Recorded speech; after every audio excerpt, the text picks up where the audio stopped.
सुनील गवई है। जैसे ILC यानी कि मिररलेस कैमरा है, वैसे सोनी के पास और एक सीरीज जिसको हम कहते हैं प्रो कैम। प्रो कैम यानी कि इसमें मैक्सिमम जो जरिया है, उसका जो एडवांटेज है वो मैक्सिमम है वीडियो करने का, उसका मेन सोर्स है।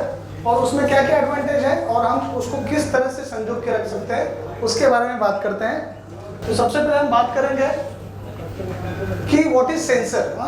इसके मामले में हम लोग क्यों पूछ रहे हैं, इसके बारे में मैं आता हूँ कि आज देखिए, आज के दौर में जैसे जब कोई कैमरा लेने की कोशिश करते हैं या परचेस करते हैं, स्पेशली मिररलेस, DSLR या कोई भी कैमरा, तो हमारे दिल में एक सवाल जरूर आता है, ये क्रॉप सेंसर है या फुल फ्रेम है। सभी के मन में आता है ये सवाल, क्रॉप फ्रेम है क्या फुल फ्रेम है कि नहीं। लेकिन यही सवाल आप जब वीडियो कैमरा लेते हैं तो यह सवाल क्यों नहीं आता? आना चाहिए नहीं आना चाहिए? आना चाहिए, है कि नहीं? बिल्कुल आना चाहिए। तो इसके पीछे एक छोटा सा मैं आपको रीजन बताता हूँ, ये मैं क्यों कह रहा हूँ कि सेंसर की साइज और इसके बारे में। तो आप सभी को पता है कि सोनी के पास कई सारे लेंस हमने इजाद किए हैं, उसमें से कई सारे ऐसे लेंसेस है जिसकी अपर्चर यानी कि उसका जो एफ वैल्यू है बहुत बढ़िया है।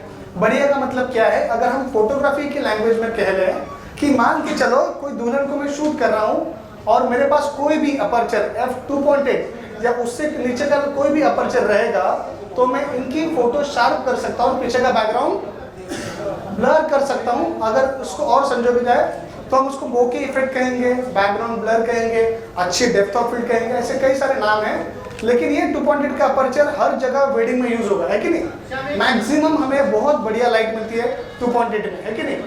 तो लेकिन ये 2.8 का जो लेंस है जिसके बारे में हम बात कर रहे हैं, 2.8 या 1.8 या 1.2, इन सभी की खूबी ये है कि आपको जो भी ऑब्जेक्ट आपने शूट किया, जो भी आपका आउट ऑफ फोकस पॉइंट है, वहां पर वो चीज शार्प होकर पीछे का बैकग्राउंड ब्लर हो जाएगा।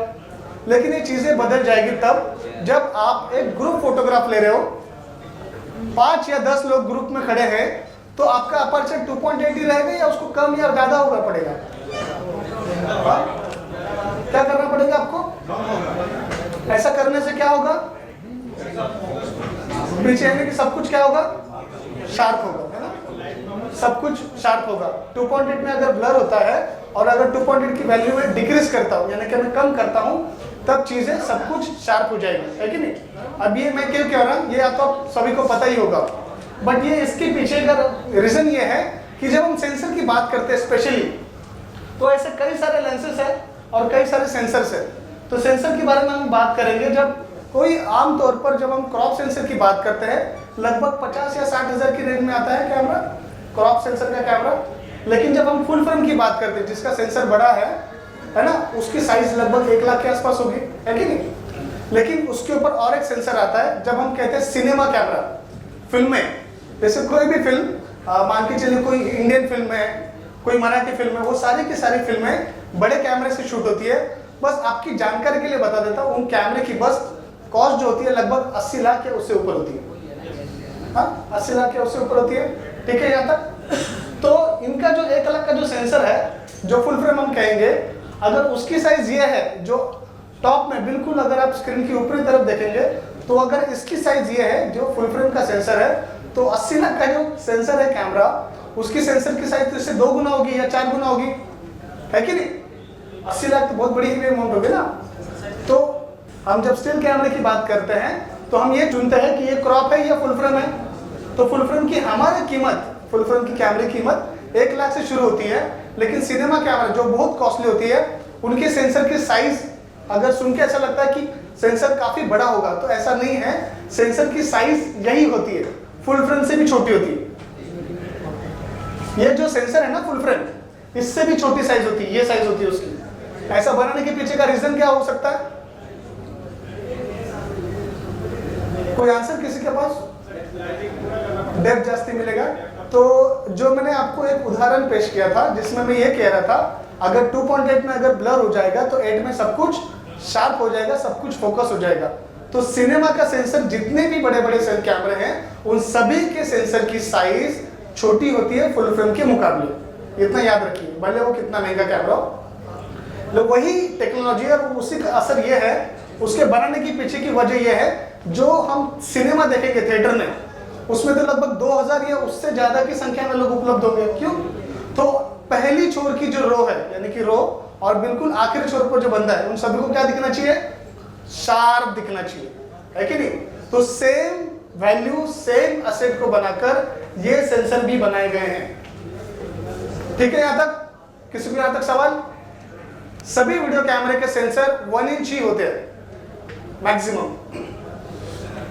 उसके बाद हम आएंगे कि व्हाट इज वीडियो। जैसे हम स्टिल को जान सकते हैं, वीडियो क्या होता है एग्जैक्टली?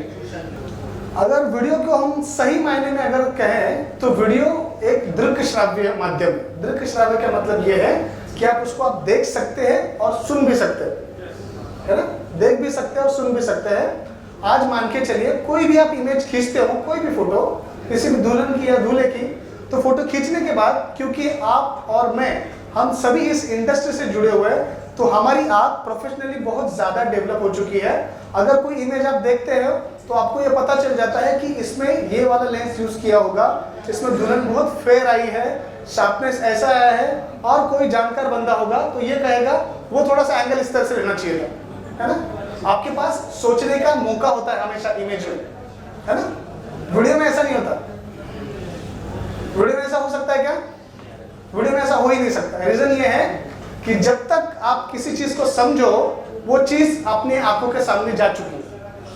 क्योंकि जैसे सर ने कहा कि फ्रेम्स बढ़ जाते हैं, उसमें 25 फ्रेम, जैसे मैं उसके लिए कर रहा हूं कि 1 सेकंड में कैमरे के अंदर 24 फ्रेम घूमती है ना? 24 फ्रेम घूमती है। ये बताने के पीछे की वजह यह है कि कोई भी फोटो या कोई भी इमेज आप देखते हो खींची हुई फोटो, तो उसको आप अपनी दिमाग से सोचते हो, लेकिन वीडियो एक ऐसा माध्यम है जो अपनी खुद की स्टोरी खुद ही बता देता है।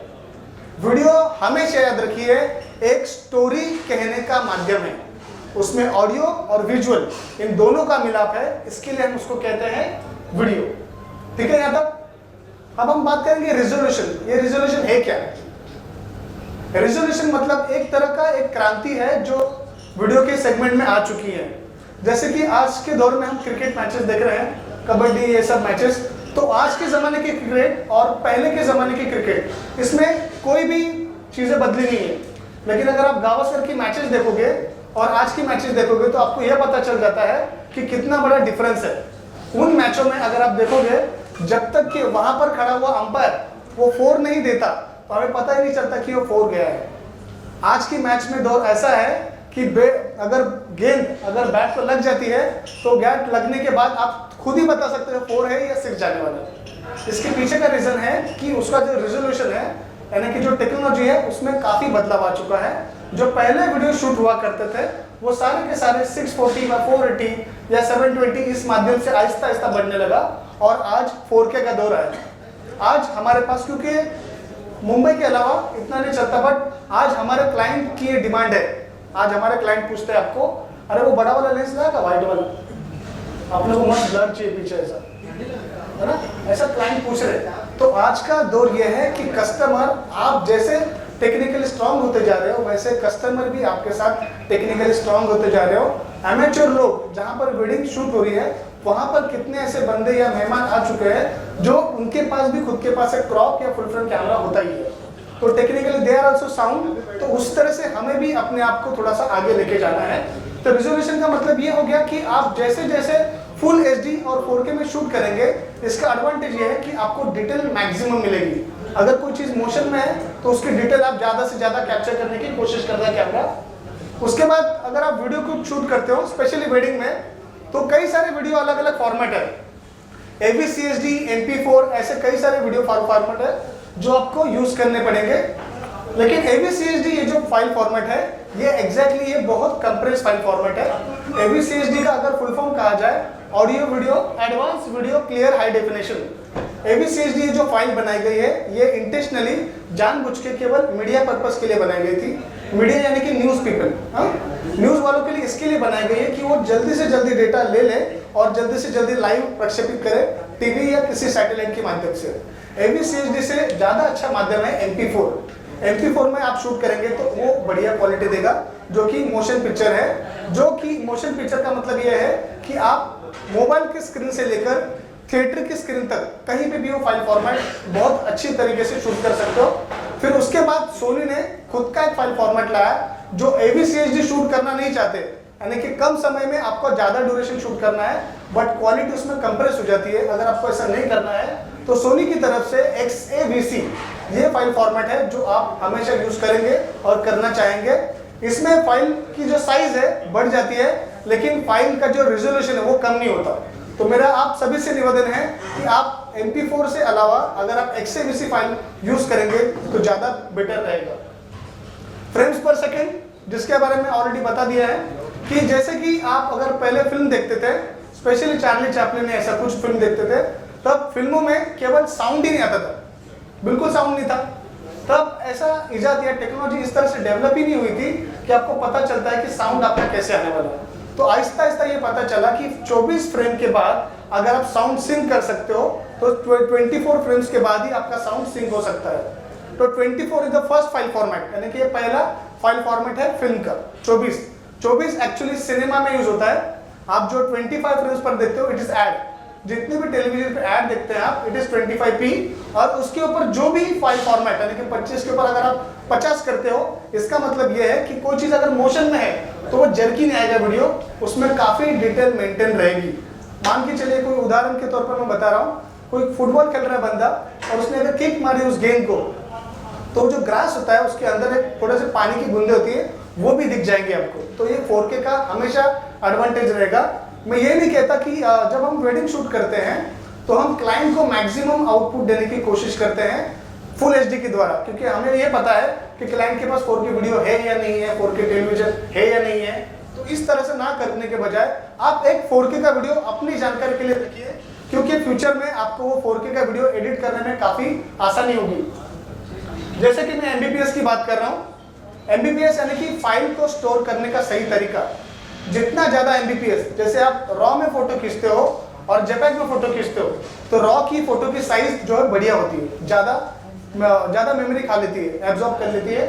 उस तरह से अगर आपकी MBPS की साइज अगर बड़ी रहेगी तो आपको फाइल में एडिट करने के लिए बहुत ज़्यादा मात्रा में गुंजाइश रहेगी। जितनी हैवी फाइल, अगर आप मान के चलिए AVCHD में भी शूट कर रहे हैं, आपको फाइल का लॉस नहीं चाहिए, तो आप केवल MBPS मेगाबाइट्स पर सेकेंड उसको आप बढ़ा दीजिए, जिसके तहत आपकी जो फाइल की जो इंफॉर्मेशन है वो लगभग 4K तक तो नहीं करेगा बट उसके आसपास लेने की कोशिश करेगा कैमरा। ये डेटा ट्रांसफर, ये स्टोरेज, ये इसी से रिलेटेड है। What is MBPS? जैसे कि आप ये इमेज देख रहे हैं, तो पहला जो दौर था, अगर आप स्क्रीन के राइट में देखेंगे तो इस तरह की कुछ इमेजेस आता करती थी और आहिस्ता आहिस्ता रेजोल्यूशन बढ़ने लगा, जिसके तहत आपको डिटेल कैमरे में आहिस्ता आहिस्ता मिलने लगी। तो आज का दौर 4K का है। 4K क्यों यूज करना चाहिए? क्योंकि ये आज की या फिर कल की, देखिए टेक्नोलॉजी आहिस्ता आहिस्ता बढ़ रही है। जो हमारा पहले दौर, अगर 2 साल पहले बात करें तो हम केवल HD में शूट करने की कोशिश करते थे, फिर फुल HD सडनली आया, और 4K आने के लिए भी टाइम नहीं लगेगा, बहुत जल्दी सब टेक्नोलॉजी आने वाली है।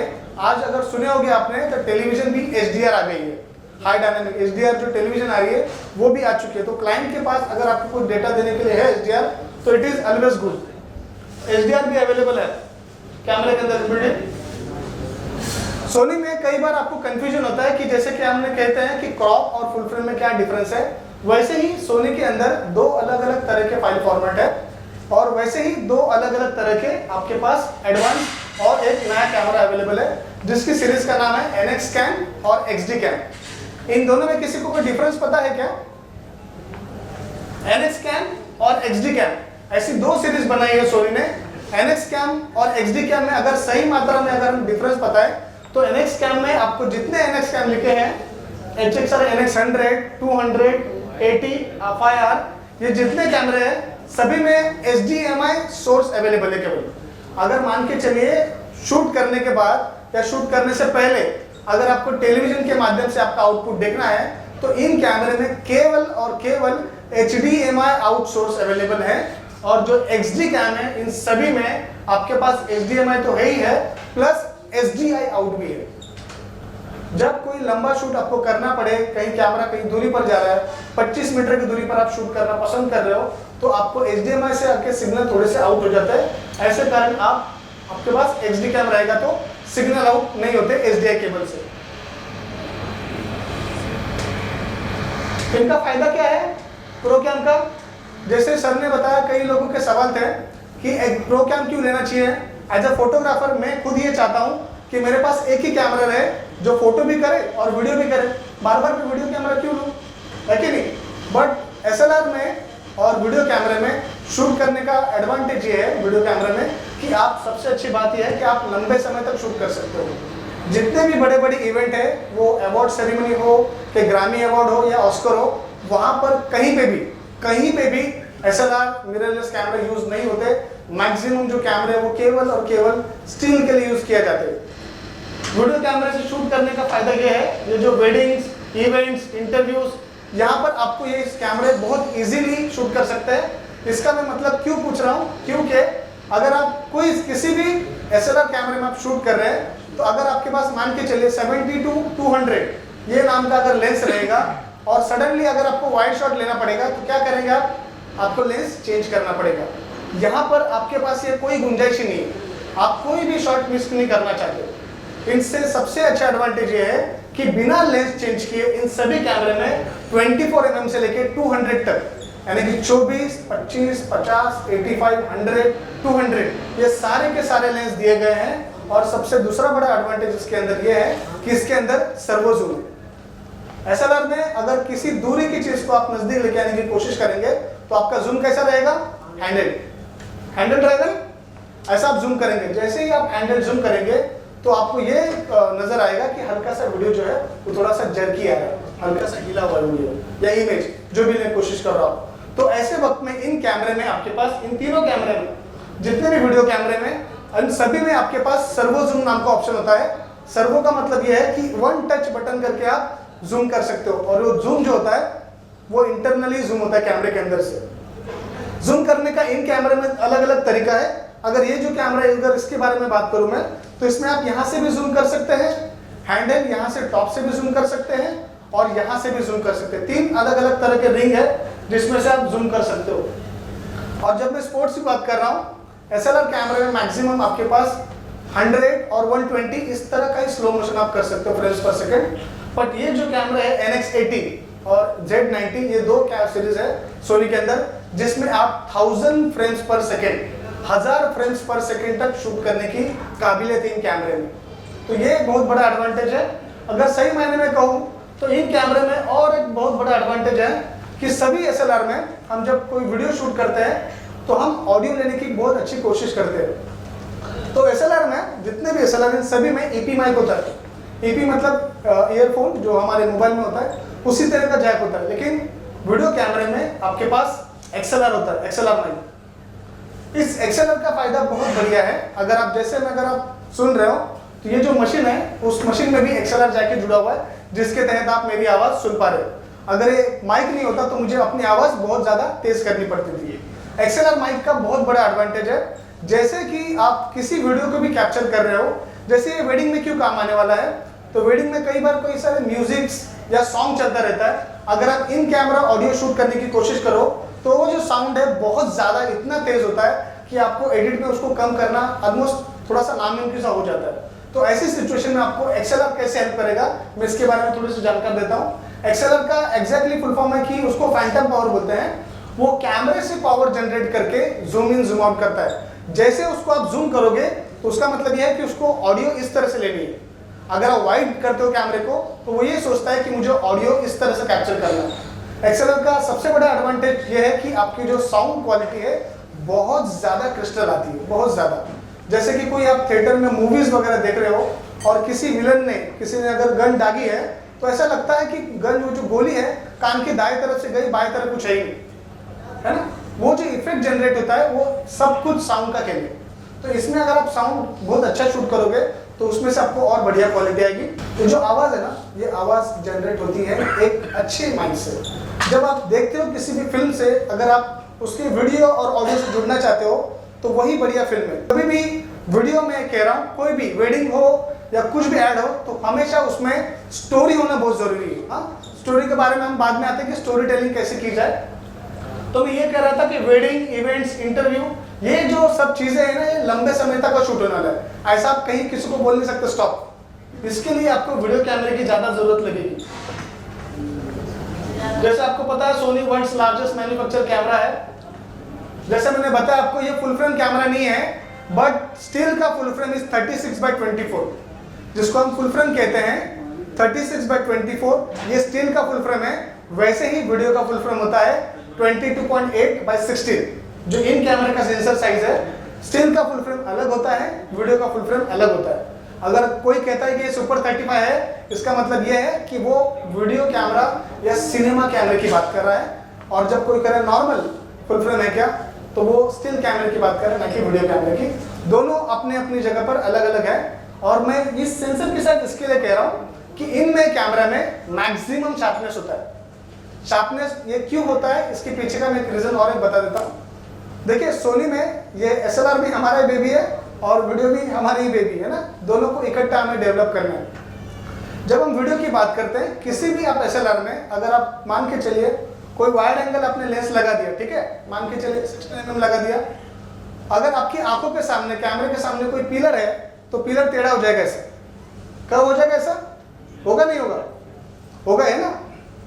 तो इसमें वो चीज बिल्कुल नहीं होगी।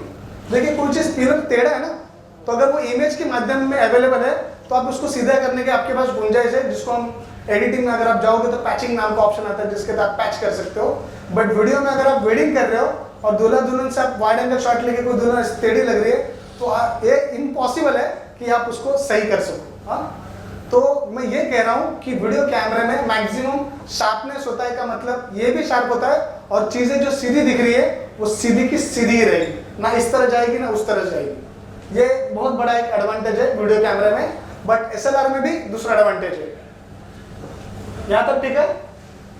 क्योंकि 1 इंच सेंसर, इसमें आपको ब्लर बहुत अच्छा मिलेगा। इनके अलावा अगर आप देखेंगे तो सोनी के पास 2 सीरीज है अलग अलग। एक को हम सीरीज को कहते हैं पाम कैमरा, और एक है ENG सीरीज। पाम कैमरा का मतलब ये है, ये पाम ग्रिप कैमरा, मतलब बिल्कुल आप एक सिंगल हैंडेड शॉट से आप बहुत बढ़िया से बढ़िया वीडियो बना सकते हो। पर क्या है कि हमारी आदत एज अ फोटोग्राफर इतनी अच्छी हो गई है कि हम चाहते हैं कि थोड़ा सा बड़ा कैमरा हो, थोड़ा रफ हो। लेकिन आप कोई भी कैमरा अगर आप लंबे समय तक यूज कर रहे हो एज अ प्रैक्टिस फोटोग्राफर, 5 साल या उससे ज्यादा, तो आप ये कहते हो अरे यार 70-200 बहुत भारी पड़ रहा है, थोड़ा सा एक हल्का लेंस ले लेता हूँ, है ना, कई लंबे समय तक। और उसको अगर वजन कम करने के लिए और भी कई सारे उपकरण अवेलेबल है, जैसे कि आपने फिर ट्राइपॉड लगा दिया। तो सोनी ने ये पेन समझा, और सोनी ने वो जो क्वालिटी थी, बड़े कैमरे की जो क्वालिटी थी, उसमें कोई कॉम्प्रोमाइज नहीं किया। और ये जो पाम कैमरा है, इसमें NX80, Z90 और X70 ये 3 कैमरे लॉन्च किए हैं। X70 जो कैमरा है इसमें और Z90, इन 2 कैमरे में आपके पास डायरेक्ट SDI आउट है।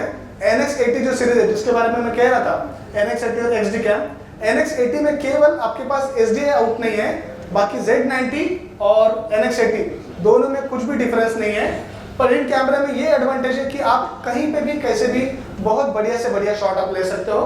कि जैसे कि अगर मैं इस कैमरे की बात कर रहा हूँ, तो कैमरा मैंने ऑन कर लिया, और कई सारे क्रिटिकल शॉट होते हैं। अगर मान के चलिए आप शूट कर रहे हैं कहीं पर अलग अलग जगह, अगर आपके पास हाथों में बड़ा कैमरा है, तो कई लोग बोलते हैं बाजू बाजू, अरे बाजू दिख नहीं रहे, बाजू दिख नहीं रहे, ऐसे कई सारे शॉट आते हैं।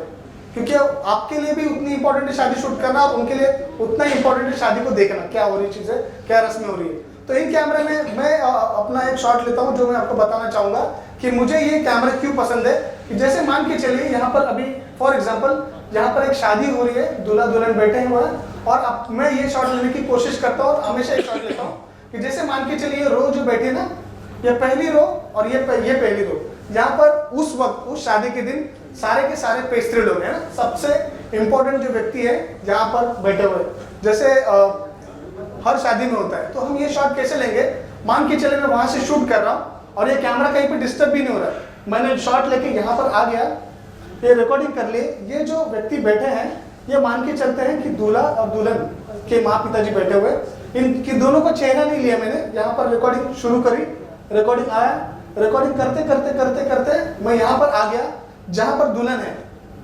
दुल्हन की उसका फेस है, और उसको ब्लर करके आप पीछे का जो उनको दुल्हन के जो माँ पिता जो उनको आप शार्प लेके आ सकते हो। तो कितना बढ़िया शॉट हो जाएगा, है कि नहीं, है कि नहीं। तो ऐसे कई सारे क्रिटिकल शॉट या फिर फ्लेक्सिबल शॉट जो आपको लेना चाहते हो तो इन कैमरे में आपके आ सकते हैं। ये जो कैमरे है NX80 और Z90, ये दोनों कैमरे NX200 के बराबरी के कैमरे हैं। इनमें भी आप 4K की रिकॉर्डिंग बहुत आसानी से कर सकते हैं, और इसमें 3 अलग अलग फाइल फॉर्मेट है रिकॉर्डिंग के। AVCHD तो है ही, XAVC है और XAVC HD है और XAVC 4K, यानी कि 4K का फाइल भी आप बहुत बढ़िया तरीके से आप शूट कर सकते हो। जब लेकिन कैमरा कॉम्पैक्ट हो जाता है तो हमें लगता है कि ये कैमरा स्टेबलाइजर अच्छा नहीं होगा, है ना, स्टेबिलिटी इसकी सही नहीं होगी। तो इन कैमरे में भी उसी तरह का स्टेबलाइजर है जो हम प्रैक्टिकली शूट करके बाद में देख लेंगे। तो इन कैमरे में भी आप बहुत बढ़िया इमेज स्टेबलाइजर है। इसके अंदर लगभग 3 एक्सिस इमेज स्टेबलाइजर है जो आप हैंडल शूट करेंगे तो भी कोई दिक्कत नहीं है। आपको इन कैमरे में गिम्बल लेने की जरूरत नहीं है, क्योंकि कई फोटोग्राफर अलग अलग तरह से अलग अलग उपकरण लेके आते हैं। किसी ने स्लाइडर लेके आया, किसी ने ये लेके आया। तो इन कैमरे में कुछ भी बिना स्लाइडर से आप बहुत बढ़िया स्लाइडर शॉट ले सकते हो। इसमें आप लेफ्ट में ले सकते हो, राइट में ले सकते हो, आपके पास ग्रिप अवेलेबल है, आप हैंडल ऊपर से शॉट ले सकते हो, ये भी ऑप्शन इसके पास अवेलेबल है। तो इन कैमरे की खासियत क्या है, जो हेवी कैमरा है ENG कैमरा, इन कैमरे में आपके पास 3 अलग अलग रिंग होती है। जूम रिंग अलग होती है, फोकस रिंग अलग होती है और आइरिस रिंग अलग होती है, जो NX200 में कैमरा में है अवेलेबल। तो ये कुछ फाइल फॉर्मेट है जिसके अंदर आप कितनी बढ़िया रिकॉर्डिंग कर सकते हो फाइल फॉर्मेट के हिसाब से। अगर आप देखोगे 3840 x 2160, ये DCI 4K है आपका, जिसको हम 4K कहेंगे। फुल HD से ऊपर आप जाओगे तो 3840 x 2160 ये आपकी 4K की फाइल अवेलेबल रहेगी। तो जैसे आप देख रहे हो कि कैमरा का सेंसर 1 इंच होने के बावजूद कई बार हम जब शूट कर रहे थे रिकॉर्डिंग के वक्त, तो रिकॉर्डिंग में फोकस नहीं कर सकते थे हम लोग जल्दी से जल्दी। तो पहले हमें क्या करना पड़ता था, फोकस रिंग से शूट करना पड़ता था या फोकस हमें शिफ्ट करना पड़ता था जूम रिंग से। तो सोनी ने यह समझा, सोनी के अंदर जितने भी सेंसर इन कैमरे के सभी में सेंसर का 80% एरिया ऑटो फोकस पॉइंट के लिए कैप्चर होता है, जिसके अंदर आपको 273 ऑटो फोकस पॉइंट मिलते हैं। और इसका फायदा क्या है, इसके अंदर आपको आप अलग अलग तरह से ऑटो फोकस ले सकते हैं। इसकी मैं आपको एक फुटेज दिखाना चाहूंगा। यह पाम कैमरा है जिसके बारे में बात कर रहा था मैं। तो इन कैमरे के बारे में जानते हैं कि एग्जैक्टली ये कैमरा किस तरह से काम करते हैं। तो इन कैमरे में जैसे मैंने बताया आपको कि इन कैमरे में जैसे आप JPEG और रॉ शूट करते हैं, वैसे ही अलग तरह की क्वालिटी थी है S-Log। उसका भी हम फायदा देखेंगे कि उसमें शूट करने का फायदा क्या है।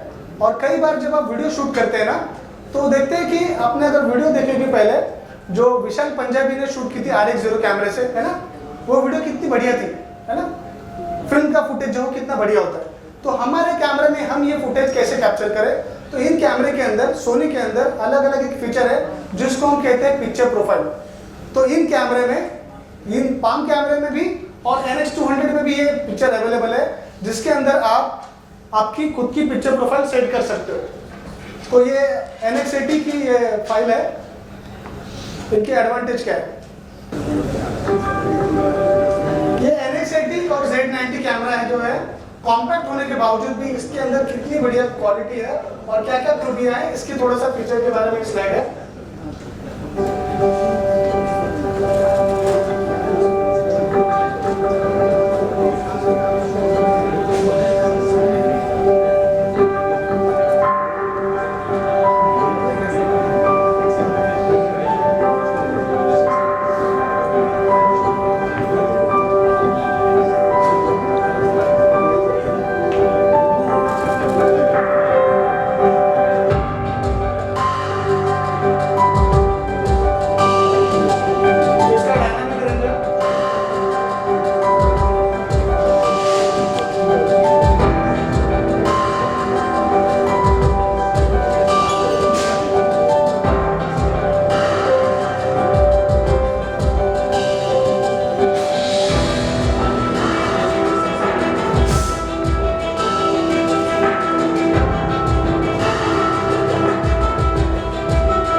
कर सकते हैं। तो जैसे मैं कह रहा था कि कैमरे के अंदर जब हम फोकस करने की कोशिश करते हैं तो पहले हम मैनुअल फोकस के रिंग से फोकस करने की कोशिश किया करते थे। ये कैमरा अभी हमें क्योंकि एसएलआर की इतनी अच्छी आदत पड़ गई है कि हम चाहते हैं कि कैमरा से जल्दी फोकस यहाँ से वहाँ, वहाँ से यहाँ जल्दी शिफ्ट हो जाए, है कि नहीं? तो कैमरा, ये जो कैमरा है टेक्निकली टच स्क्रीन नहीं है, तो हम फोकस कैसे करेंगे? ये जो कैमरा है NX80, Z90 और X70, ये तीनों कैमरे जब आप फोकस करने की कोशिश करेंगे ऑटो फोकस के अलावा, उसके अलावा सिर्फ उसी सिचुएशन में कैमरा, जब आप फोकस पॉइंट चेंज करने की कोशिश करेंगे, ऐसी सिचुएशन में कैमरा टच स्क्रीन काम करेगा। इसका मतलब ये है कि आप कहीं पे भी आपका जो फोकस पॉइंट है, जूम में, वाइड में, नैरो में, ये आप शिफ्ट कर सकते हैं यहाँ से वहाँ। तो इसके एक स्लाइड में बताना चाहूँगा आपको। तो इसका फायदा क्या है? ये ऑटो फोकस का इन कैमरे के अंदर एडवांटेज है और ये हमारे वेडिंग में कैसे काम आएगी इसके भी बारे में आप जान सकते हैं।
ऐसी कई सारी खूबियों से लेस है कैमरा। तो हम इसको प्रैक्टिकल शूट करके देखेंगे कि कैमरा एग्जैक्टली इसके अंदर क्या क्या फीचर है और हमें ये कैसे काम आने वाले हैं। और ये सारे फीचर जो है आपके NX200 जो कैमरा है, जो 4K है, उसमें भी अवेलेबल है।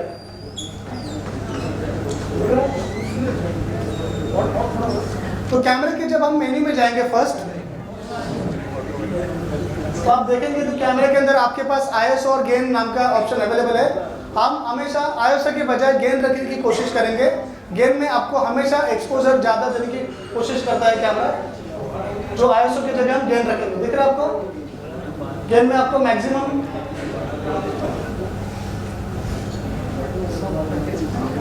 ठीक है। वो कैमरे के अंदर आपके पास 3 अलग अलग ऑप्शन है। हमेशा जब हम केल्विन एडजस्ट करने की कोशिश करते हैं तो आप इंडोर और आउटडोर, ये 2 ही पर्पस होते हैं कैमरे के अंदर, इंडोर और आउटडोर ये तो कर ही सकते हैं। प्लस कैमरे के अंदर मैनुअल केल्विन तो होता ही अवेलेबल, लेकिन हम जब वेडिंग शूट करते हैं तो हम जो एडजस्ट करते हैं केल्विन, उसका जो वाइट बैलेंस है वो स्किन की टोन के हिसाब से मैच करते हैं। क्यों है कि नहीं? जब भी हम कोई भी वेडिंग शूट करते हैं, कोई भी इवेंट शुरू होता है, तब हम उसका जो स्किन टोन है उसको केल्विन के हिसाब से मैच करते हैं। बिल्कुल सही। तो ये कोशिश सही है, बट जब आप एग्जैक्टली मैच करने की कोशिश करते हैं वेडिंग में, केल्विन जब आप मैच करोगे तो वहाँ पर जो माहौल है, वहाँ पर जो अवेलेबल लाइट है, वहाँ का एक हॉल का एक एम्बियंस है, उस एम्बियंस को आप किल कर देते हो। हल्का सा कम रहेगा तो भी चलेगा, बट अगर आप वाइट बैलेंस एग्जैक्टली एडजस्ट करोगे तो स्किन टोन तो आपको आ जाएगी, बट वो जो हॉल, वहाँ जो होटल है, वहाँ की एक एम्बियंस लाइट, उसका जो फील है वो खत्म हो जाएगा। तो मेरा ये कहना है कि आप स्किन टोन के हिसाब से मैच करो, बट एक स्टॉप आगे या एक स्टॉप नीचे करो, जिसके तहत होगा क्या, वहाँ की जो अवेलेबल लाइट है, उसका जो फील है वो भी आपकी फिल्म में यानी वीडियो में मौजूद रहेगा। ये इसका एडवांटेज है। मैनुअल वाइट बैलेंस यहाँ से एडजस्ट करने के बाद आप यहाँ से आप अपने हिसाब से जो आपको वाइट बैलेंस चाहिए आप सेट कर सकते हो। जैसे कि यहाँ पर अभी 3800 या 900 तक सही रहेगा, है ना। डायरेक्ट आउटपुट यहीं पर दिख रहा है आपको। जैसे उन कैमरे में आपको फोटो खींचने से पहले फोटो अंडर है या डार्क है उसके बारे में इंफॉर्मेशन दी जाती थी, वैसे ही कैमरे में अगर आप केल्विन कम या ज़्यादा करते हो, वैसे ही आपको वो कैमरा तुरंत बता देता है कि आपका वाइट बैलेंस कितना आपको एडजस्ट करना चाहिए। ये तीनों ये फैसिलिटी आपके सोनी के सारे कैमरे में अवेलेबल है। NX80, Z90 और MX200 तीनों में अवेलेबल है। जैसे मैंने बताया ये स्टेडी शॉट, अगर इसको मैं ऑफ रखता हूँ तो इमेज कुछ इस तरह से दिखती है। देखो ये काफी हिली हुई इमेज है कि नहीं। और इन कैमरे में जैसे मैं इमेज स्टेबलाइजर ऑफ कर देता हूँ, देख रही इमेज सेम ही इमेज है, कुछ हिला हुआ नहीं। मैं वापस ऑफ करके बता देता हूँ। ऑफ करने के बाद कुछ इमेज इस तरह से दिखेगी। दिख रहा है आपको इमेज ऐसी जर्की लग रही है, क्यों? अगर वही मैं इसको एक्टिव कर देता हूँ तो इमेज स्मूथ आ रही है, क्यों? इमेज स्मूथ है कि नहीं? तो ये इसमें इन कैमरे में आपको गिम्बल लगाने की कोई जरूरत ही नहीं है। इन कैमरा आपको बहुत बढ़िया इमेज स्टेबलाइजर मिल जाता है। उसके अलावा कैमरे के अंदर जैसे मैंने बताया आपको, ये फोकस एरिया, ये जो आपने थोड़ी देर पहले वीडियो देखा था ऑटो फोकस का, इन कैमरे में आपके पास वाइड, जोन, सेंटर और फ्लेक्सी स्पॉट, ये 4 ऑप्शन अवेलेबल है। इसका मतलब ये है कि अगर आप वाइड में शूट कर रहे हो, कई बार क्या होता है हम जब वाइड में शूट करते हैं तो अचानक कोई बीच में आ गया बंदा, कोई व्यक्ति या ऐसा कुछ बीच में रोड़ा आ गया, तो automatically camera auto focus point shift कर देता है। जो चीज़ बीच में आ गई वो ऑटो फोकस पॉइंट बन जाता है और पीछे की चीज़ें जो ब्लर हो जाती है, ऑटो फोकस आउट हो जाता है। तो इन कैमरा में आपके पास ऑटो फोकस लॉक नाम का ऑप्शन है जो आप इसमें सेट कर सकते हो। वाइड यानी कि बिल्कुल आप वाइड शूट कर रहे हो। जोन मतलब का ये मतलब है कि आप जो भी फ्रेम में शूट करना चाहते हो उस फ्रेम में कहीं पे भी आप फोकस करके शिफ्ट कर लो। जिसका एग्जांपल मैं आपको बता देता हूँ। जोन अगर मैंने सेट कर लिया तो ये जो जोन आ गया, अगर आप स्क्वायर देते हो स्क्रीन में, ये जो स्क्वायर है इसको आप शिफ्ट कर सकते हो, यहाँ ऊपर नीचे दिख रहा है। ये स्क्वायर आगे पीछे हो रहा है, दिख रहा है सभी को जी। इसके अलावा कैमरे के अंदर जैसे मैंने बताया फ्लेक्सी स्पॉट भी अवेलेबल है। सेंटर यानी कि बिल्कुल आप जो भी शूट करना चाहते हो उसमें केवल आपके पास सेंटर की चीजें ज्यादा इंपॉर्टेंट है, वाइड की नहीं। और ये आपका फ्लेक्सी स्पॉट है।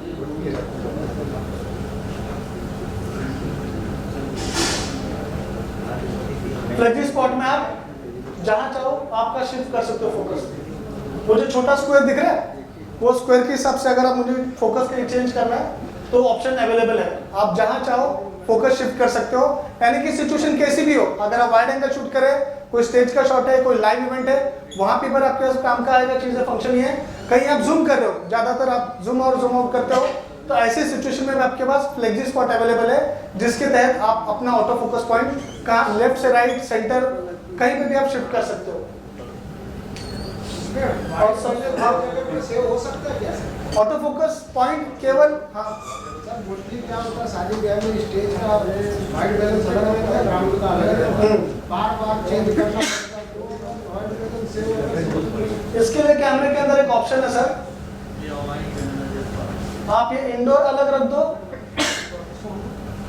इंडोर और आउटडोर ये दो ऑप्शन आपके पास अवेलेबल है बाय डिफॉल्ट।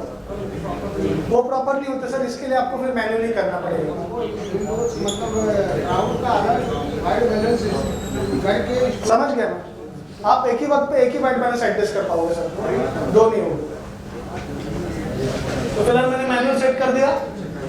अगर आपको इसमें वाइट बैलेंस एडजस्ट करना है तो उसके भी ऑप्शन अवेलेबल है।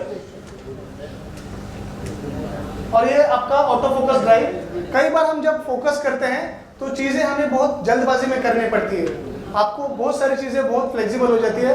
अगर कोई चीजें मोशन में है तो उसको आपको कैसे शूट किया जाए, तो कैमरे के अंदर ऑटो फोकस ड्राइव है, वो आपने फास्ट रखना है, यानी कि चीजें जब मोशन में हो, तेज मोशन में हो, तो ऐसी सिचुएशन में कैमरे के पास ये ऑटो फोकस फास्ट रिस्पॉन्सिव है। ये कब यूज करेंगे आप, जब दुल्हन सामने से आ रही हो ऐसी सिचुएशन में भी, या फिर जब फेरे होते हो ऐसे जो क्या होता है कि चीजें काफी जल्दबाजी में मोशन में यहाँ से वहाँ, यहाँ से वहाँ, वहाँ से वहाँ शिफ्ट हो रही है, तो ऐसी सिचुएशन में अगर आप फास्ट रखोगे ऑटो फोकस ड्राइव, इसका मतलब ये है कि वो फोकस हमेशा हंटिंग करता रहेगा, जहाँ पे भी चीज फोकस कर रही है वहां पर उसको फोकस भी करेगा, साथ ही साथ उसको ट्रैक करने की भी कोशिश करेगा। ये लॉक ऑन जिसके बारे में मैं बात कर रहा था, अगर ये लॉक ऑन फंक्शन कैमरे के अंदर अवेलेबल है, चाहे जितने रोडे हैं कैमरे के बीच में, वो ऑटो फोकस लॉक का लॉक ही रहेगा।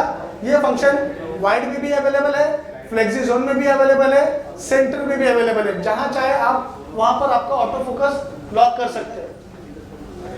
फेस डिटेक्शन जो हमेशा आप वेडिंग में जब भी आप शूट करेंगे, स्पेशली ग्रुप शॉट है, ऐसा कुछ चीज है, तो आप याद रखिए कि आपने फेस डिटेक्शन हमेशा ऑन नहीं रखना है। स्लो एंड क्विक जिसके बारे में बात कर रहा था, कैमरे के अंदर मैक्सिमम जो फ्रेम्स पर सेकंड है बाय डिफॉल्ट 100 फ्रेम्स पर सेकंड अवेलेबल है, जो कि स्लो मोशन की तरफ जाएगा।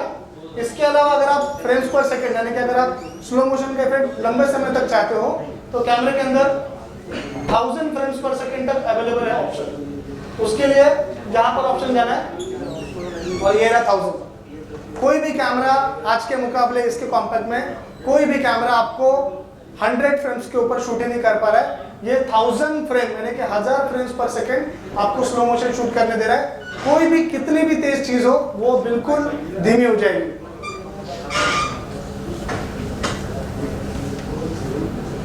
सबसे बढ़िया ऑप्शन कैमरे के अंदर यह है कि पिक्चर प्रोफाइल। हम अपनी पिक्चर प्रोफाइल कैसे सेट करें, जिसके तहत एक पिक्चर प्रोफाइल मैंने सेट कर दी कि काम हो गया। एक बार पिक्चर प्रोफाइल सेट कर दो, मुझे ये लुक चाहिए था वो लुक मिल गया, मुझे वो लुक चाहिए था वो मुझे मिल गया। तो पिक्चर प्रोफाइल सेट करने के लिए कैमरे के अंदर PP1 से लेके PP10 तक ऐसे कई सारे ऑप्शन हैं। ये सारे ऑप्शन आपको तीनों कैमरे में मिलेंगे, पाम कैमरे में मिलेंगे, NX200 में भी मिलेंगे आपको ऑप्शन। इसमें होता क्या है देखिए, ब्लैक लेवल यानी कि इसका मतलब ये जहां पर कहीं भी आप शूट कर रहे हो वहां पर डार्क बैकग्राउंड है और आपको वो डार्क बैकग्राउंड हटाना या कम करना है, तो उसकी डिटेल आपकी यहाँ पर आ जाएगी। जैसे कि मैं यहाँ पर शूट कर रहा हूँ, अगर आप देखेंगे ये ब्लैक जो सर ने कुर्ता पहना हुआ है ब्लेजर टाइप, इसके अगर आप मैं कम करूँ तो देखिए बिल्कुल डार्क हो गया है कि नहीं। अगर इसके मैं पॉइंट्स कम करूंगा तो बिल्कुल ये आगे की तरफ चला गया, ये फेयर की तरफ चला गया, ये डार्क की तरफ चला गया। अगर ब्लैक की डिटेल, जहां पर भी डार्क की डिटेल आपको कम ज्यादा करनी है, तो ऐसे सिचुएशन में आपको ब्लैक नाम का ऑप्शन अवेलेबल आएगा और उसको यूज करके आप उसकी डिटेल कम या ज्यादा कर सकते हैं। कैमरे का सबसे इंपॉर्टेंट फंक्शन ये है कि गामा का मतलब ये है कि पिक्चर का जो टोन होता है, आप उसको टोन का कैसा चाहते हो। जैसे अपने सुधाकर जी ने जो वीडियो दिखाए थे, उस वीडियो का एक देखिए अलग सा एक फील है, सिनेमा लेवल का फील है। वो फील अगर आपको लेके आना है तो वो ये इस तरह से आप लेके आ सकते हैं। स्टैंडर्ड का मतलब यह है कि आप एज इट इज कैमरा जैसे आप दिख रहे हैं वैसे ही दिखाने की कोशिश करेंगे। स्टिल का मतलब यह है कि कई बार आप SLR के अलावा, वीडियो कैमरे के अलावा आप स्टिल कैमरे में भी शूट करना पसंद करते हैं ना, तो स्टिल कैमरे का अगर आपको फील चाहिए तो इसके अंदर आपके पास स्टिल का ऑप्शन अवेलेबल है। इसका मतलब यह है कि आप जो भी फुटेज रिकॉर्ड करोगे उसके अंदर आपको स्टिल कैमरा यानी कि ILC कैमरा 7 Mark III जैसा आपको लुक चाहिए, तो वो स्टिल कैमरे में आएगा आपको। और कई बार क्या होता है कि आपको सिनेमा लेवल, यानी कि इसका मतलब ये है कि जो फिल्म आती थी पुरानी, उस फिल्म में येलो टिन ज़्यादा हुआ करता था। ये फीचर आप इंडोर वेडिंग में यूज़ नहीं करेंगे, आउटडोर में जब भी आप प्री वेडिंग या ऐसा कुछ ऑप्शन है तभी आप यूज़ कर सकते हैं। सिनेमा 1, सिनेमा 2 इसमें येलो टिंज कम है, इसमें और ज़्यादा है। सिनेमा 3 और सिनेमा 4 ये जो फंक्शन है, ये इसमें आपको ऑरेंज टिंज ज़्यादा आएगी। जब सूरज ढल जाता है, जब सूरज की किरणें ऑरेंज हो जाती है, ऐसी सिचुएशन में आपको सिनेमा 3 और सिनेमा 4 यूज होगा। ITU 709 ये कलर की सैम्पलिंग जो है, ओवरऑल जो लाइट अवेलेबल है उन लाइट के एक्सपोजर को पूरी तरह से कम कर देता है। और ITU 800 का मतलब ये है कि सब कुछ एक्सपोजर जो है वो बहुत ज्यादा ब्राइट हो जाएगा। दिख रहा है? ITU 800 मतलब पूरी चीज बहुत ज्यादा रोशनी दे देगा। और सबसे बढ़िया फंक्शन कैमरे के अंदर यह है कि S-Log ऐसा फीचर है जो आज ना कल आपको यूज करना ही पड़ेगा। आप जितने भी, सब लोग साथ में, हाँ, मैं ये कह रहा था कि कैमरे के अंदर जैसे आप अलग अलग कलर सैम्पलिंग, अलग अलग मोड सेट करते हैं, उसके अलावा पिक्चर प्रोफाइल सेट कर दी, वाइट बैलेंस सेट कर दिया, और क्या चीज रह गई? तो कैमरे के अंदर एक फंक्शन होता है जिसको हम लोग कहते हैं S-Log का एग्जैक्टली मतलब क्या है? जब हम वेडिंग शूट करते हैं तो वेडिंग आप लगभग 5 या 6 घंटे की शूट करते हैं वेडिंग। हेलो, जब आप वेडिंग शूट करते हैं तो 4 या 5 घंटे का वीडियो हम शूट करते हैं और क्लाइंट को दे देते हैं, लेकिन उसको एडिट करने के लिए काफी लंबा समय आपको देना पड़ता है एडिट में, है ना? आपने मान के चलिए 2 घंटे का फुटेज दिया, इसका मतलब ये नहीं है कि केवल आपने 2 घंटे का फुटेज किया, आपने तो लगभग कई बार 6 घंटे या उससे ज्यादा का फुटेज किया होगा। इसका ये S-Log से मैं क्यों जोड़ रहा हूँ? S-Log ये ऐसा फीचर है, जितनी भी आप फिल्में देख रहे हैं ना, सारी की सारी फिल्में ये लॉग में ही शूट होती है। लॉग में शूट करने का फायदा क्या है? जैसे हम इमेज खींचने का एक जरिया है JPEG और दूसरा जरिया है रॉ, है ना? तो सिनेमा कैमरा जो होता है उसमें रॉ होता है, बट उसकी जो क्वालिटी अगर आपको अपनी कैमरे में चाहिए तो उसके लिए कैमरे के अंदर फंक्शन है जो हम कहेंगे लॉग। जैसे रॉ को ओपन करने के लिए डेडिकेटेड सॉफ्टवेयर की आपको जरूरत लगती है, वैसे ही S-Log को ओपन करने के लिए आपको LUT की जरूरत लगती है। किसकी जरूरत लगती है? LUT का अगर फुल फॉर्म कहा जाए उसको कहते हैं लुकअप टेबल। ऐसे कई सारे लुकअप टेबल आते हैं जिसके अंदर आपकी वीडियो की फुटेज मान के चलिए 10 घंटे की है, और आपकी वो वीडियो की फुटेज आपको जो कलर सैम्पलिंग चाहिए आपके मन के मुताबिक, तो उसमें कई सारे ऐसे टेबल्स आते हैं, LUT 1, LUT 2, LUT 3, ऐसे लगभग 100 LUTs आएंगे, और आपको जो भी कलर चाहिए, आपकी 10 घंटे की फुटेज क्यों ना हो, वो केवल और केवल 5 मिनट के अंदर कलर आपको रेडी करके मिलेगी, सिर्फ 5 मिनट के अंदर। ये बहुत उम्दा फीचर है जो आपको आज ना कल यूज करना चाहिए अपने फायदे के लिए। S-Log में आपका इसका जो फील है वो प्रॉपर सिनेमा मूवी लुक, जो आप मूवी देखते थे अवतार या ऐसा कोई मूवी है, वो सारा का सारा लुक इसमें आप लेके आ सकते हैं। S-Log में शूट करने का बहुत बड़ा फायदा ये है, जैसे कि आप कोई फिल्म में देख रहे हैं, ये जो LUT अपन इसमें यूज कर रहे हैं, आप इसमें तो इसमें डायरेक्ट LUT कैमरे से यूज होगा कि ऑफलाइन में जाके एडिटिंग में यूज होगा? एडिटिंग में जाके यूज होगा सर। इसका मतलब S-Log का, आप बोलो। एडिटिंग में जब यूज हो रहा है तो LUT तो अदर भी फॉर्मेट में जो शूट कर रहा है तो उसमें भी LUT यूज कर रहे हैं ना? S-Log में जो आएगा ना वो प्रोफेशनल बहुत ज्यादा आएगा सर। दूसरे जो पिक्चर प्रोफाइल है ना, उसमें अगर आप LUT अप्लाई करें, बोल रहे 1000, 2000, 500, 400 लोग जितने भी LUT प्रोफाइल्स हैं, हाँ, या मैंने मेरा प्रोफाइल अपना ये LUT प्रोफाइल बनाया, ठीक है, तो अगर मैं सिनेमा 1, सिनेमा 2 या जिस पे भी शूट कर लिया, तो वहाँ पे भी वो ऑफलाइन में जब मैं एडिट कर रहा हूँ तो उसमें भी जाके मैं वो LUT यूज करता हूँ, तो वही प्रोफाइल तो मुझे उसमें भी मिल जाती है। ये जो प्रोफाइल है ना sir, by default cinema 1, cinema 2, इसमें क्या है ना, एक तरह का इस तरह का ही लुक आएगा, समझ रहे हो आप? मेरा कहने का मतलब ये है कि जैसे मैं तो ऑफलाइन में सब कर ले रहा हूँ, सब किसी भी समझ गया। शूट कर रहा हूँ, तो ऑफलाइन में किसी भी फॉर्मेट में अप्लाई LUT करूंगा तो हो जाएगा कुछ, लेकिन यहाँ ऑन द स्पॉट कैमरे में हो जाएगा क्या? इन कैमरे के अंदर नहीं होगा सर, शूट के टाइम नहीं होगा। शूट के टाइम नहीं होगा। इसका मतलब ये है कि आपने आपकी फुटेज बना ली है और आपको पता है कि इसमें ना कलर बिल्कुल खत्म हो जाते हैं। अगर आप देखोगे S-Log में तो कलर बिल्कुल खत्म हो जाते हैं। इसका मतलब ये है कि आप प्रोफेशनली इतने डेवलप हो चुके हो कि आपकी जो भी फुटेज है उसके अंदर आपको DI करना है। जितने भी सिनेमा आप देखते हो उसको शूट करने के बाद उस पर एक संस्कार किए जाते हैं, उसको कहते हैं डिजिटल इंटरमीडिएट। उस तरह का ये तरीका है LUT। इसमें कलर डिटेल टोटली चला जाएगा। चला जाएगा, बिल्कुल बिल्कुल जब चला उसको जाएगा। अप्लाई करेंगे वो अपने हिसाब से जो आपने LUT चुना होगा उसके हिसाब से, ठीक है। यहाँ तक कोई सवाल किसी को? सब लोग धीरे धीरे जा रहे हैं, क्या बोर हो रहे हैं? क्या पहला सेशन अच्छा था या बोरिंग है? हाँ? तो इसके अलावा अगर आप गामा के बाद बात करोगे तो ब्लैक गामा भी आता है। नी सबको पता है, अगर ओवर एक्सपोज, अगर लाइट बहुत ज्यादा तेज हो जाती है तो चीजें जल जाती है। अगर आपको देखोगे इमेज में, स्पेशली धूप में जब आप शूट करोगे तो मान के चले मैंने 2.8 का अपर्चर रखा है और दुल्हन बहुत बढ़िया आ रही है, लेकिन पीछे जो धूप है उसके तहत बैकग्राउंड पूरा जल जाता है, जिसको हम लोग कहेंगे कि वो चीजें ओवर एक्सपोज हो गई। तो उसको कम करने का क्या जरिया है? तो कैमरे के अंदर आपके by default ND filters available है, जिसको आप अप्लाई करके दोनों का डिटेल आप लेके आ सकते हो।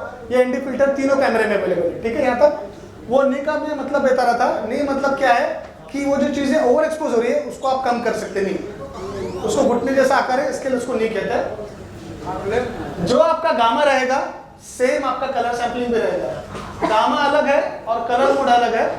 कलर मोड में मतलब अवेलेबल जो कलर है उसकी आपको कितनी अच्छी जानकारी आपको लेनी है, जैसे कि स्टैंडर्ड, स्टील, ये सिनेमा कैमरा, ये इस तरह के आप डिटेल इसमें भी आप ले सकते हो। जो आपका गामा रहेगा वही आपकी कलर मोड रहेगी, याद रखना।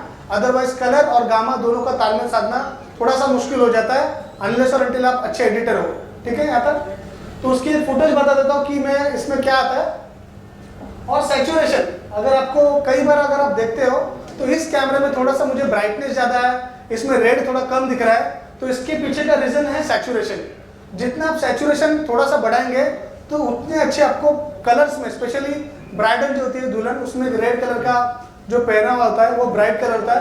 अगर आपको वो ब्राइट बहुत ज़्यादा ब्राइट चाहिए तो ऐसी सिचुएशन में आप उसका सैचुरेशन बढ़ा देंगे। लेकिन कई बार क्या होता है कि दुल्हन काफ़ी फेयर होती है, अगर आपने सैचुरेशन बढ़ा दिया, वो जो मेकअप है ना, वो मेकअप की परत भी आपको दिखने लगेगी। तो हो सके उतना दुल्हन यानी उसके लुक के हिसाब से आपको सैचुरेशन कम या ज़्यादा करना है। ये सारे फंक्शन आपको तीनों कैमरे में मिलेंगे। कई बार आप जब केल्विन एडजस्ट करते हैं तो आपको लगता है कि 100, 200 ये केल्विन एडजस्ट करने के बाद भी वो कलर टोन नहीं आ पा रहा है, तो आप कैमरे में क्या करेंगे? तो कैमरे के अंदर कलर फेस नाम का एक ऑप्शन है, जिसके तहत आपका इन बिटवीन 100 और 200 के बीच का अगर आपको लगता है कलर सैंपलिंग मुझे चाहिए तो आप इसमें लेके आ सकते हैं। सबसे डिफिकल्ट चीज़ है कलर डेप्थ। जब भी आप शूट करते हैं ना, तो ये तो पहले हुआ करता था, अभी मुझे पता नहीं कहाँ पर कितने लोग यूज़ कर रहे हैं। तो जब गांव खड़े में स्पेशली होता है कि रेड कलर का टेंट लगाते बड़ा वाला और शूट करो बोले वीडियोग्राफर आएगा, शूट करेगा उसको, पर जितना मर्जी आप शूट करो, उसको केल्विन एडजस्ट करो, वाइट बैलेंस एडजस्ट करो, ऑटो डालो, वो टिंट वो आनी ही नहीं है, आप जितनी मर्जी लगा लो। तो क्या किया जाए, है कि नहीं? आप रेड, एक तो रेड टिंट लगाते या फिर व्हाइट लगाते, आप व्हाइट में भी एडजस्ट नहीं कर सकते, रेड में भी एडजस्ट नहीं कर सकते, तो इसका क्या किया जाए? तो कैमरे के अंदर सोनी ने ये समझा, तो इसके अंदर कलर डेप्थ नाम का एक ऑप्शन है, जिसके तहत आपके पास RGBCMY ये सारे ऑप्शन है। अगर आपको लगता है कि जो टेंट लगा हुआ काफी ज्यादा रेड है और उसके हिसाब से स्किन टोन भी रेड हो जा रही है, तो ऐसी सिचुएशन में आपका जो रेड है R, उसको आप कम करेंगे। जैसे कि यहाँ पर कुछ ऐसा रेड है नहीं, ये देखिए जैसे कि ये रेड है, अगर मुझे चाहे इस रेड को कम करना है तो ये बिल्कुल कम कर सकता हूँ, और अगर मुझे ज़्यादा चाहिए तो मैं ज़्यादा भी कर सकता हूँ। ये अक्सर प्रॉब्लम होते हैं शादी में, आउटडोर में। तो ये ग्रीन अगर अवेलेबल है तो ग्रीन कर लो।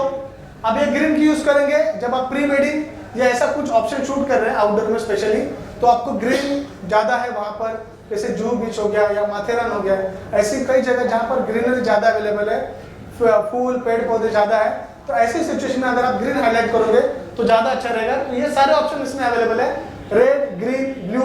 अगर आपको स्काई ब्लू नहीं दिख रहा है तो वो ब्लू स्काई भी आप इसमें से आप लेके आ सकते हो। जैसे मैंने कहा था आपको कि देखिए स्टोरी टेलिंग क्या होता है, एक मैं ऐड बताने की कोशिश करता हूँ आपको। ये अवार्ड विनिंग ऐड है,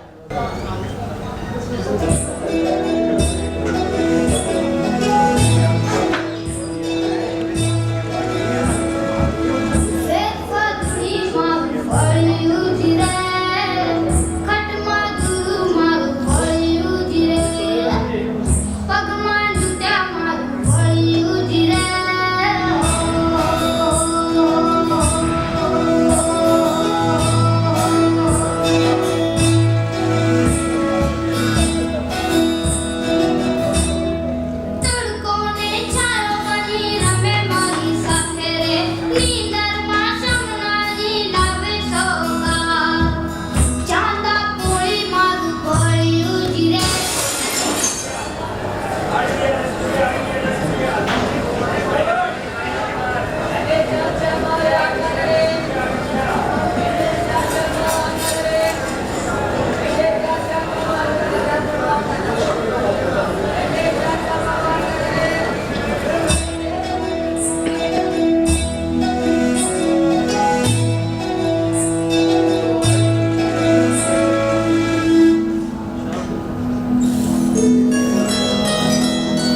देने की कोशिश की जा रही है।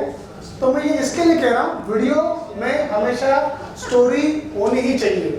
अब हम स्टोरी कैसे लेके आएंगे कि जैसे कोई भी आप वीडियो या फिल्म देखते हो, 2 या 3 घंटे की जो भी आप फुटेज देखते हो वो देना सही है, बट उसके अलावा हाईलाइट नाम का एक ऑप्शन आता है जिसको हम लोग सिनॉप्सिस कहते हैं। सिनॉप्सिस का मतलब यह है कि आप 1 या 2 मिनट की एक ऐड बना के क्लाइंट को दे दो जिसमें कई सारी स्टोरी हो। तो वो शूट कैसे करेंगे, कोई भी इमेज अगर आपकी आंखों के सामने 3 सेकंड की ज़्यादा ऊपर रखी जाए तो आप खुद नहीं देखते हो। तो कोई भी आप ऐड देखते हो, स्पेशली 2 मिनट की अगर आप कोशिश करोगे हाईलाइट बनाने के लिए, मैं उसके बारे में बता रहा हूँ आपको, तो वो फुटेज एवरी 3 सेकेंड, हर 3 सेकंड के बाद उसके अंदर उसकी फ्रेमिंग चेंज होनी ही चाहिए। मान के चलो वाइड है तो क्लोज जाओ, क्लोज नहीं तो एक्सट्रीम क्लोज जाओ, बैकग्राउंड चेंज करो, पर चेंज करो एवरी 3 सेकंड के बाद। जितनी भी आप फिल्में देखते हो या ऐड देखते हो, उन फिल्मों में भी यही चीज होती है। अगर वो शॉट नहीं चेंज कर पा रहा है तो अगर आपको लगता है कि कैमरा मूवमेंट है, बट कुछ ना कुछ मूवमेंट दिख ही देती है। तो जो भी आप वीडियो कर रहे हो, क्योंकि हम सब वीडियो से रिलेटेड है, तो वेडिंग में सब कुछ है, भावनाओं का खेल है ये सब कुछ। बहुत सारी स्टोरी आपको कलेक्ट करनी आनी चाहिए, जैसे कि दूल्हा दुल्हन की अगर आप कोई पुरानी फोटोज उसमें से आप शादी में जोड़ सको तो वो भी आप जोड़ सकते हो इन कैमरे में। इसके अलावा 8 बिट और 10 बिट में भी शूट होता है कैमरे में। 8 बिट और 10 बिट का मतलब समझाया था आपको। 8 बिट का मतलब है कि आपको एक कलर के लगभग 256 शेड्स मिलेंगे, है कि नहीं? और 10 बिट का मतलब है आपको लगभग 1024 कलर्स मिलेंगे, है कि नहीं? पर इसका फायदा क्या है लेकिन अपने को, आप लेकिन जितने आप फिल्में देखते हो वो जो सब कलर आ रहा है, जैसे मूवी देखते हो अवतार वगैरह, इन सभी में वो कलर कैसे आ रहा है, तो वो कलर्स आ रहा है 10 बिट में शूट करने के कारण। ये हमें क्यों फायदे का है, तो ये फायदे का इसके लिए है, आज ना कल जो 4K टेलीविजन आने वाली है, मैं 4K वीडियो की बात नहीं कर रहा हूँ, मैं कलर्स की बात कर रहा हूँ। वो जो कलर्स है वो सारा कलर्स की जो इंफॉर्मेशन है वो मैक्सिमम 10 बिट में शूट करेंगे, तो आपको बहुत बढ़िया कलर आएंगे। जैसे आप संजय लीला भंसाली की फिल्म देखते होंगे, वो जो कलर आ रहे हैं ना, बाजीराव मस्तानी से लेके पद्मावत तक, वो सारा का सारा कलर आपको सिर्फ और सिर्फ 10 बिट या उसके ऊपर हाई करने से आ रहा है। इसकी एक छोटी सी मैं स्टोरी बता देता हूँ, ये शूट करना क्यों जरूरी है। काफी सालों पहले, बहुत सालों पहले, कि आज हमारे पास प्रो कबड्डी लीग ये सब सारा अवेलेबल है, पर पहले ऐसा नहीं था। जब डिस्कवरी वालों ने एक कोशिश की थी, एक पहल की थी, उन्होंने कहा था कि हम सभी को वीडियोग्राफर को अरेंज करेंगे और जो वहाँ के देश है, वहाँ का जो खेल है उसको हम प्रेरित करेंगे। तो उन्होंने एक सीरीज बनाई थी कबड्डी के ऊपर, कबड्डी को एक सीरीज बनाई थी, और सभी जो 40 लोग चुने गए थे वो सारे के सारे जो थे वो सिर्फ वीडियो से रिलेटेड थे। इसका मतलब है कि वो वेडिंग वीडियोग्राफर थे। इसके चुनने की पीछे की वजह ये थी उनकी डिस्कवरी वालों की, वेडिंग वीडियोग्राफर जितना फास्ट शूट करेंगे उतना सिनेमा वाला नहीं कर पाएगा। इसके पीछे का रीजन है, सिनेमा वाला बोलेगा मेरे को ऐसा शॉट चाहिए, वैसा शॉट चाहिए, ये बराबर नहीं, वो बराबर नहीं है। तो ऐसे 40 वेडिंग वीडियोग्राफर को चुना गया और सभी को बोला गया कि आप एक वीडियो हमारे लिए लेके आइए। तो उन सभी ने एक अलग अलग वीडियो बना के दे दिए। वो वीडियो पहले कैसा था कि पहले आज की तरह मैच नहीं हुआ करते थे, तो पहले मैचेस कैसे हुआ करती थी, Mumbai versus Gujarat, Gujarat versus air India, इस तरह की मैचेस हुआ करती थी। तो उन 40 लोगों में से उन 40 लोगों ने सभी ने एक वीडियो बना दिया और डिस्कवरी वालों को दे दिया। लेकिन उन 40 लोगों में से केवल एकमात्र एक ऐसा व्यक्ति था जिसकी वीडियो की फुटेज खरीदी गई, और उस बंदे की वीडियो की फुटेज जब टेलीविजन में दिखाई गई 7 साल पहले, तो उस बंदे को उस वक्त का, यानी कि आज का भी 10 लाख रुपए उसको मिले थे सिर्फ। तो उसके पीछे का रीजन यह है कि बंदे ने क्या, उसने ये समझा मेरे पास जो कैमरा अवेलेबल है मैं उसको 4K में शूट करूंगा, मैं उस कैमरे का जो मैक्सिमम कलर सैंपलिंग में उसको शूट करूंगा, और वो सारा उसने कर दिया। और उसके कारण वो 3 साल तक सीरीज चली। और वही आज जिन्होंने ये वेडिंग शूट किया था, वो वेडिंग के अलावा वो जो और भी काम करते हैं, कबड्डी जो शूट किया था उन्होंने, आज वो जी में अच्छे पैमाने पे मेन कैमरा में काम करते हैं। पर मैं आप सभी को ये कह रहा हूँ कि आपका जो कैमरा जो एग्जैक्ट आउटपुट है, मान के चलिए आपका कैमरा 4K है, तो आप 4K की फुटेज, एक फुटेज आपके पास कोई ना कंटेंट आपके पास होना जरूरी है जिसके ऊपर आप काम कर सके। अब मैं आपको ये बताता हूँ कि 10 बिट में उस बंदे का फुटेज क्यों लिया, उस बंदे की 10 बिट की फुटेज जिसके लिए कि आज जो टेक्नोलॉजी है कलर्स की, वो फ्यूचर में जाके बदलेगी नहीं बदलेगी, है ना। ब्रॉडकास्ट के स्टैंडर्ड आहिस्ता आहिस्ता बढ़ने वाले हैं, तो उसके लिए वो फुटेज इस मात्रा में बिकी गई, है ना। यहाँ तक ठीक है। तो जैसे मैंने बताया आपको एयर कैमरे के बारे में, तो वैसे ही NX200 भी कैमरा है। इसके अंदर आपको 3 अलग अलग रिंग है, मेन एडवांटेज इसके अंदर, और इसके अंदर भी आप अलग अलग तरह की पिक्चर प्रोफाइल भी इसमें सेट कर सकते हैं। इनमें और इनमें जो एडवांटेज है, इसके अंदर आप XLR भी शूट कर सकते हैं और इसमें आप EP माइक भी लगा सकते हैं। इनमें केवल XLR माइक ही लगेगा, EP माइक लगाने की इसमें कोई गुंजाइश नहीं है। लेकिन इसमें आपके पास 3 अलग अलग रिंग है जो आप शूट कर सकते हो, हाँ, जिसके तहत आपको वो सारा फुटेज मिलेगा। और LCD भी इसकी बाहर निकलती है, जो आप शॉट चाहो, लेफ्ट एंगल, वाइड एंगल, जैसा चाहो आप शॉट ले सकते हो। इनमें और इनमें ये डिफरेंस है कि अगर आपको थोड़ा सा हेवी कैमरा चाहिए और आप शूट करना पसंद करते हो थोड़ा सा हेवी कैमरा, तो उसके लिए NX200 बढ़िया कैमरा है। और इसके अंदर भी आप 4K शूट कर सकते हैं, 60 फ्रेम्स पर सेकेंड तक आप जा सकते हो। और वो जो पिक्चर प्रोफाइल मैंने बताया आपको, वो सारी की सारी इसमें भी शूट होती है। मुझे लगता है मैं मेरी तरफ से थोड़ा सा कहीं कम गिरा होगा, तो प्लीज़ मुझे माफ़ कर दीजिए। मुझे सेंड करने के लिए शुक्रिया।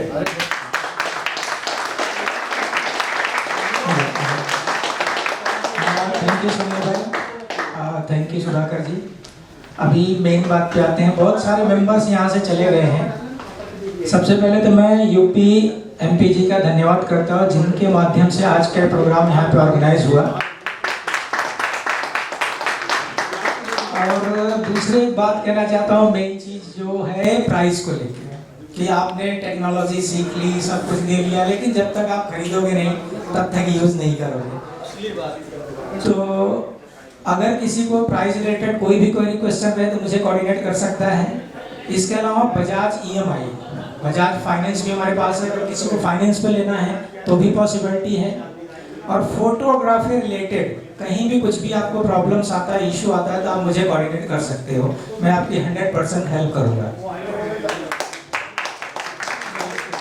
और इसके अलावा जैसे मैंने किरण भाई को एक प्रपोजल दिया कि जो खरीदने में इंटरेस्टेड है कैमरा, अगर उनको इंडिविजुअल लाइव डेमो करके देखना है तो भी मैं वो कैमरा अरेंज करा के दे सकता हूँ, चाहे वो स्टिल हो या वीडियो हो।